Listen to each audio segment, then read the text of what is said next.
kind of funny. This hopefully won't be released during a government shutdown, but it is being recorded during a government shutdown. Yes, it is. Yes, it is. Most certainly is. Kind of wish we had some ice lords to govern us. Yeah, they wouldn't shut down their government. No, presumably not. They might freeze it, maybe. I don't know. Because they're ice lords. I'm going to go lie down now.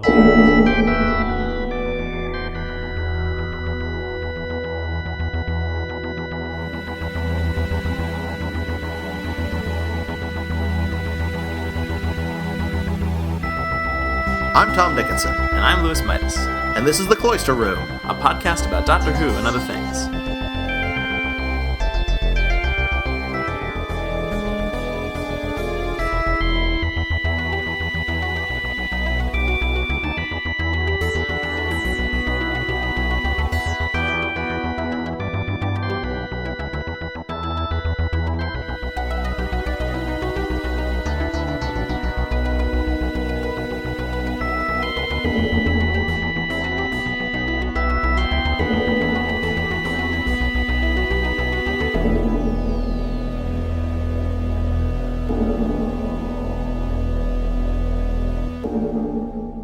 Doctor Who, The Curse of Peladon. Yes, that curse.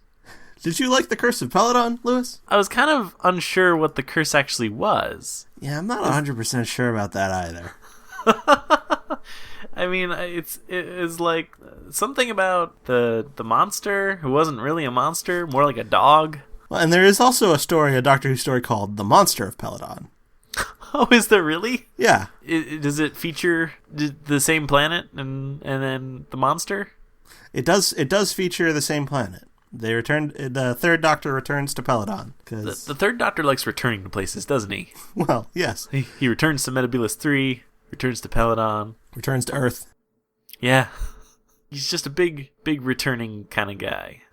Yeah, I guess the curse... The curse was the notion that something bad would happen if they joined the Federation. If they turned their back on their old ways, then the curse of what was it called? Something. I don't even remember. Hell if I know. I have no idea. Anyhow, the curse of that guy. Yeah. His curse would destroy them all and bring destruction and doom. Yeah. Which is probably not true. Like most curses. Right. It's more of a Scooby-Doo kind of thing. Yeah. It was Scooby-Doo. It was a Scooby-Doo curse. Yeah. I was expecting the monster to actually be just some guy in a monster suit. Which it was. I mean. Well. Okay, yeah. But I meant like in continuity. Oh, well. It wasn't. Or was it? No. Unless he's playing the long game and he just didn't reveal himself. Find out in The Monster of Peladon.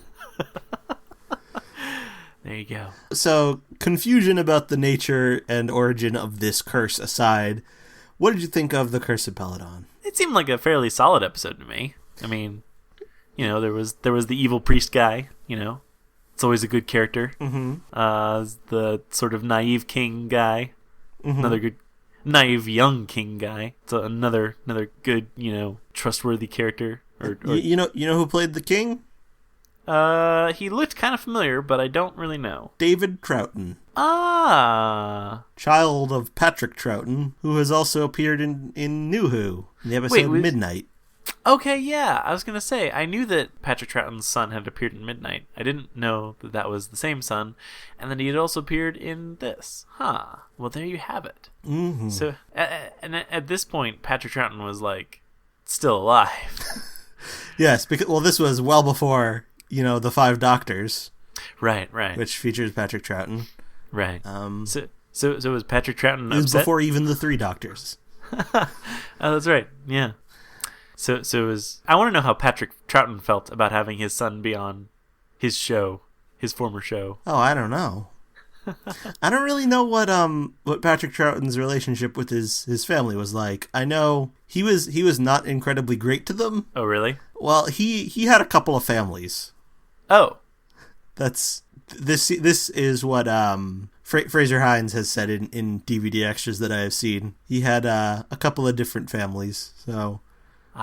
Well, once you start having more than one, you well, first of all, you start collecting them, and then, but it also gets difficult to keep track of them, and at least this is what I imagine. So yeah, that can be difficult, I imagine. Yeah, so I don't know what his relationship with his son was like, but I don't know. This guy got on the show, so I wonder if maybe Patrick Troughton called him up and put his credentials in front of the right people. Or something like that. Or maybe it was just a coincidence and no one even realized it until he was cast. Oh, there you go. But he did a good enough job, I think. Yeah, I thought he was quite good. Yeah. So, it's not a bad choice for the role. Is this the first ever classic series story that you have seen, including the Ice Warriors? It is. I was actually surprised to see them. I wasn't expecting them, and I wasn't expecting them to be peaceful because they were going on about how they had put violence behind them, and I don't know. I was almost a little bit disappointed because I was expecting them to wreak havoc and stuff. Well, I think the general idea was they kind of wanted to trick you into thinking that they were the villains. So the writers sort of tried to make them seem untrustworthy and wanted to have you kind of doubting, are they telling the truth about their newfound peaceful nature? And it turned out they were. Yeah, there you have it. Mm-hmm. It's kind of like in The End of the World with the Ninth Doctor, where all these aliens are getting together, and the script kind of tries to trick you into thinking that the adherents of the repeated meme are the bad guy, but it turns out they're not. Yeah. It's Cassandra. Yep, that old trick. That old trick. But yeah, no, it was cool. It was cool seeing the Ice Warriors, and it was cool seeing them with their Lego clamps. Mm-hmm. Because as they should be. As we have previously discussed, this is how they should be. Yeah, no, it was cool. It was cool. I didn't really understand why they looked so different from one another. Yeah. Well, there's an Ice Warrior and there's an Ice Lord. Oh, is that the distinction? Yes, kind of like how there's different Cybermen. Yes, there are different Ice Warriors. I guess they're different castes, maybe, or just different ranks.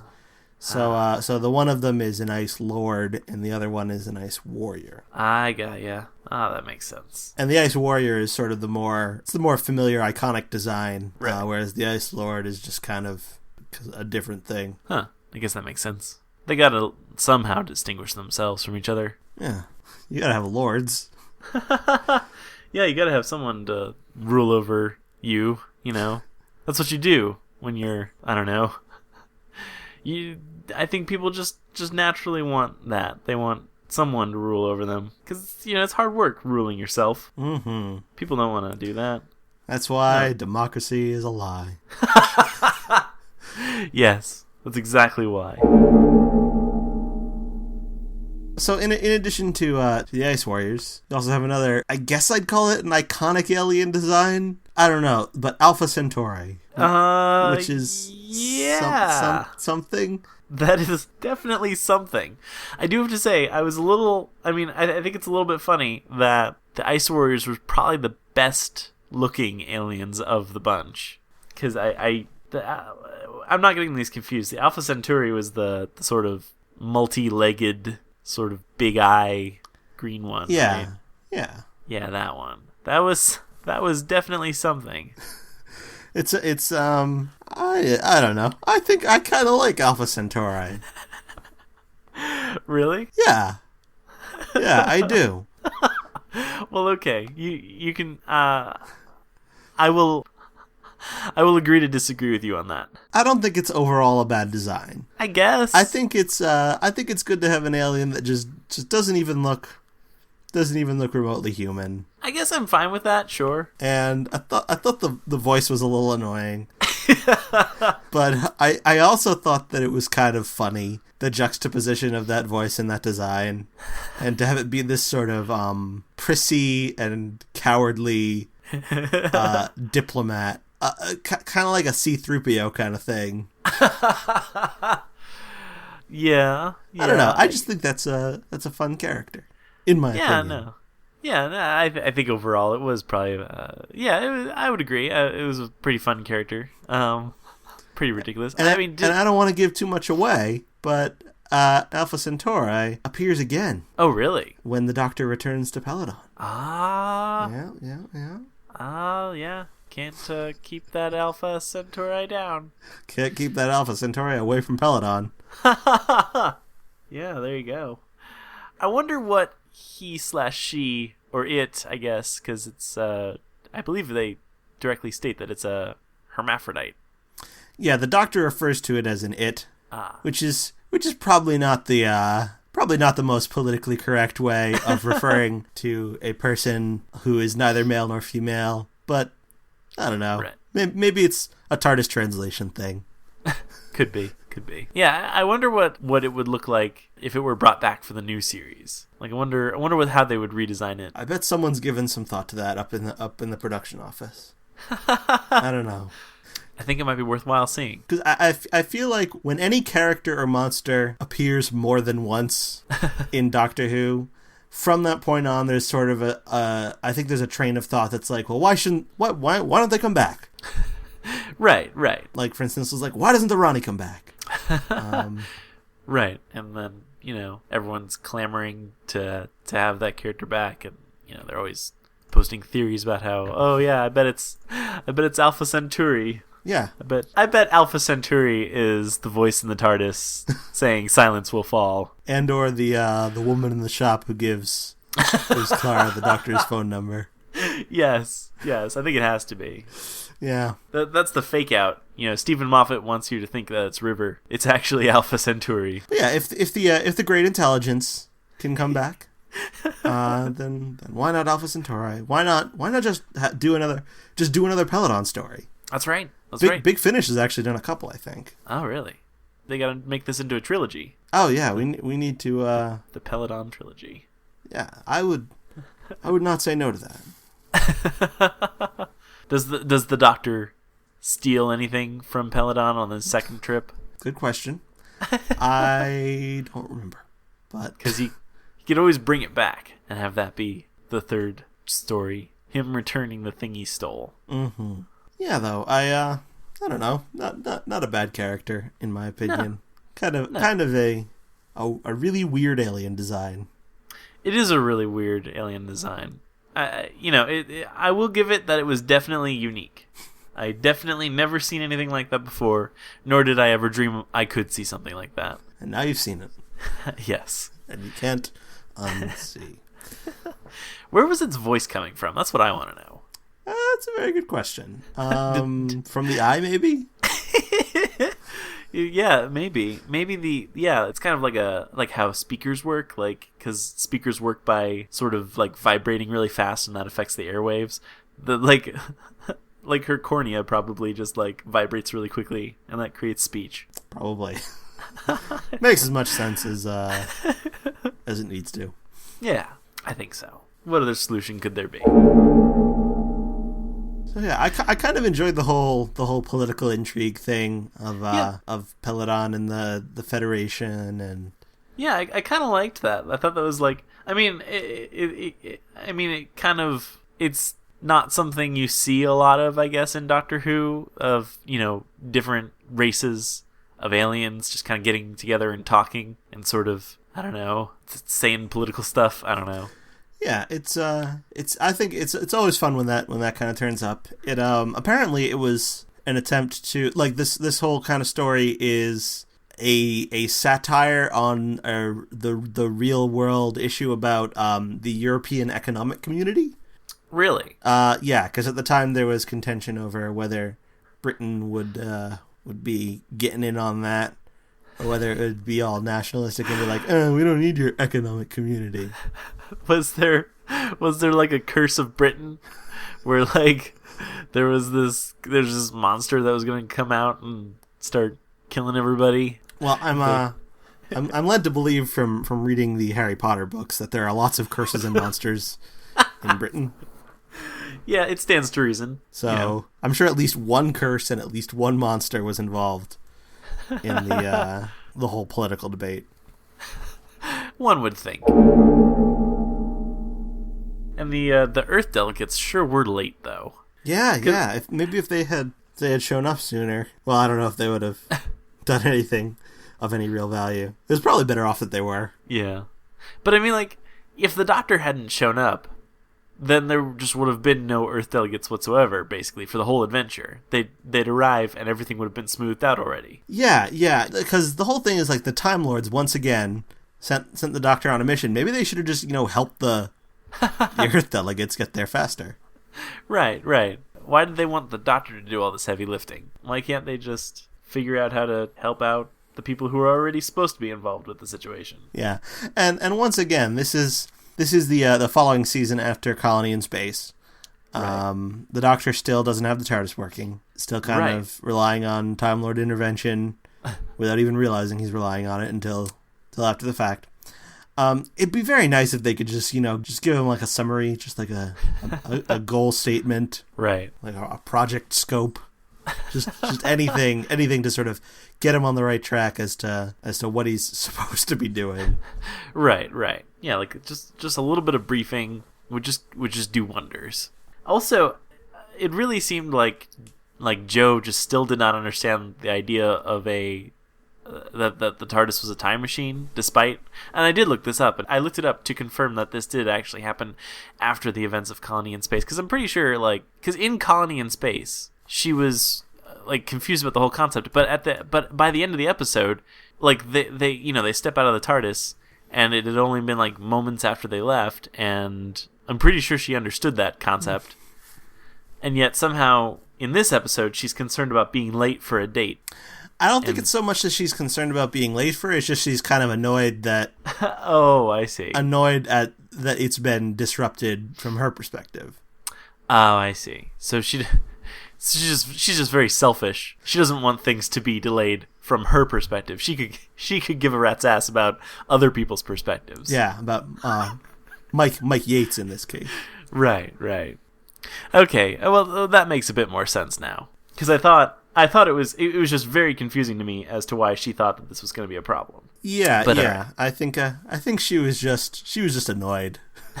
Okay. Well, and she has every right to be, because I mean it's very rude of the Doctor to just assume that everyone else is free when he wants to go do things. Well, yeah, and I mean she does work for him. Well, all right. But I mean I think this is after hours, so. Oh yeah. So I don't know if she's obligated to put those hours in. I wonder if she gets paid for the hours that didn't end up happening, or that ended up being negated through time travel. Right. Does she get She might be on a salary. I don't know.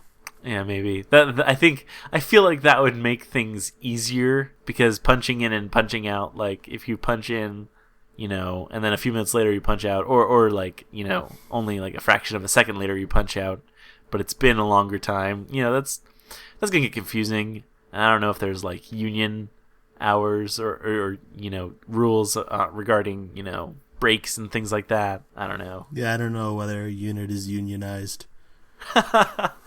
Yeah, I don't know. So yeah, probably best to just have it be a salaried position. All right, I'll take it under consideration.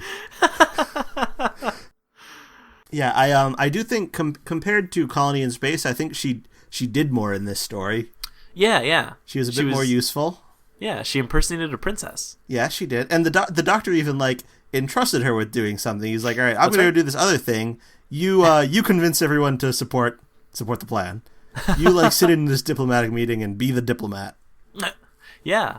I noticed that, and I appreciated that, because it was a nice thing to see her actually doing stuff, actually giving her a role in the story. But yeah, so that was nice. Mm-hmm. I have to say that was nice.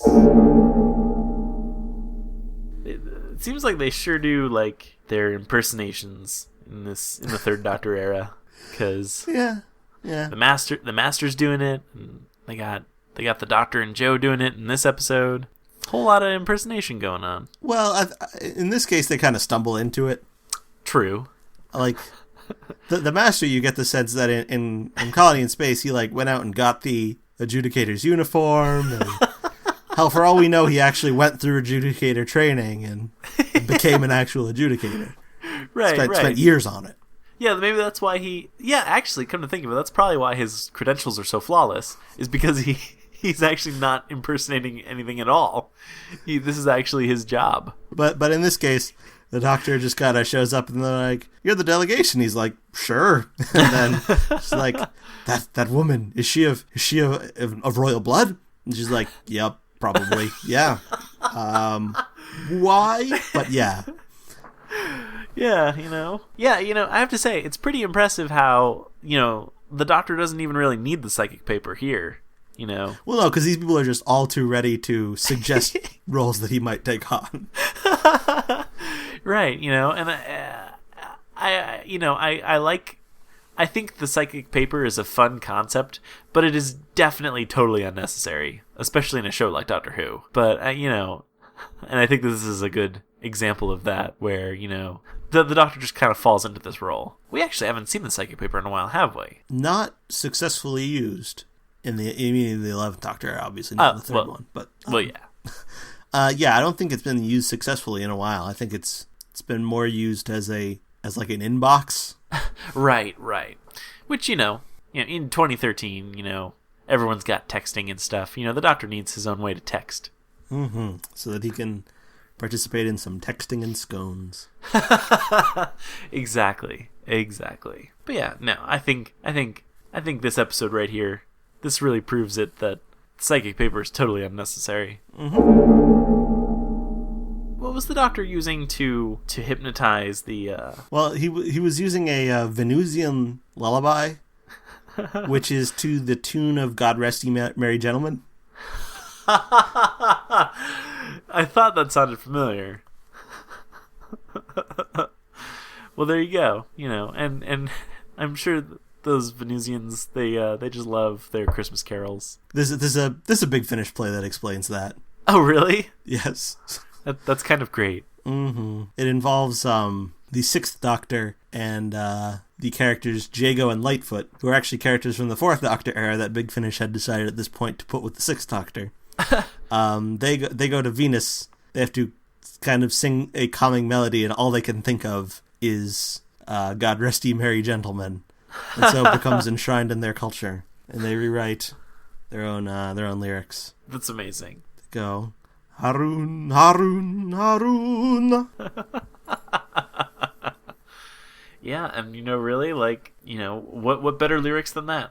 Exactly. There's and John Pertwee busts this out in multiple episodes. Oh, really? Yeah, I know he does it in this. I think he does it in the Demons as well. Those might be the only two instances, or there might be more. I don't know for sure. So the Third Doctor, he likes his karate and he likes his hypnosis, and he likes it Venusian. It's really the best kind. There might just not be all that much to say about The Curse of Peladon, as much as I do think it's pretty good. Yeah, it's not bad. Some of it's a little silly, but it's fun, and it's it's definitely fun. It's very the political intrigue is fun. Some pretty good performances, and the Third Doctor gets to fight. He does. He gets put in a pit to fight to the death, which is basically what he probably wanted to do. What John Pertwee wanted to do. Well, yeah, who wouldn't? I don't know. I always like seeing John Pertwee fight. He's always good at fighting. Yeah, it is what he is known for. He's known for being like the action doctor.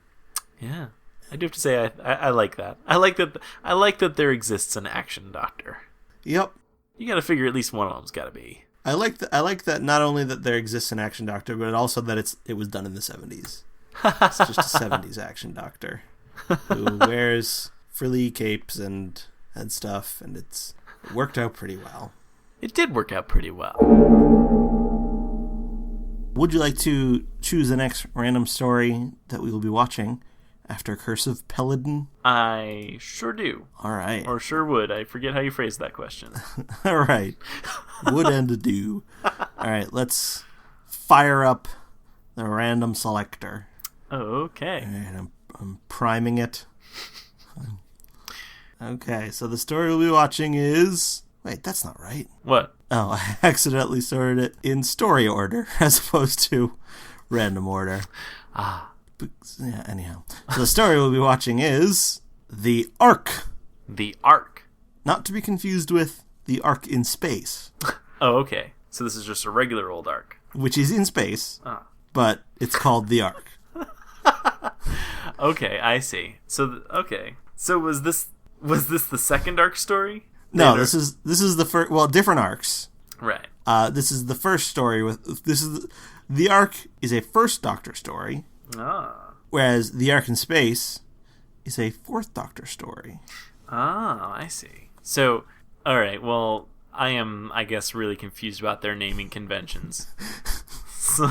Because I figured, like, okay, first you'd start off with The Ark in Space, then you'd have a second arc that was also in space, but you can't call it The Ark in Space, nor can you get more specific than you already have been, so just go more general. But it doesn't make sense to me that they would have an arc story called The Ark, which happens to be in space, and then they're going to have a later arc story, and it's also going to be in space, and you think that they're going to try and distinguish it from the previous arc story, but instead they just name it The Ark in Space, which, doesn't actually help. It perhaps only confuses things all the more. Well, a lot of the stories in the William Hartnell era don't even really have official titles. Oh. Or didn't at the time have official titles and are now in retrospect given titles. I see. Because each individual episode has a title, and the overall stories do not. Oh. So, for instance, The Ark is a 4-part story consisting of The Steel Sky, The Plague, The Return, and The Bomb, which has been retroactively given the title of The Ark. Okay, in that case, it's forgivable. So, I don't even know whether the people making The Ark in Space were aware of the fact that this story would eventually be called The Ark. I honestly don't know. In that case, I take it back. This makes perfect sense. As well it should. And the arc happens just after Dodo has joined the TARDIS crew. Okay, so I get to see Dodo in action for real this time. Yeah, at the prime of her life, and the top of her game, long before she got syphilis. Yeah. Once you get syphilis, you can still do things, obviously, but you're no longer at the top of your game. Absolutely.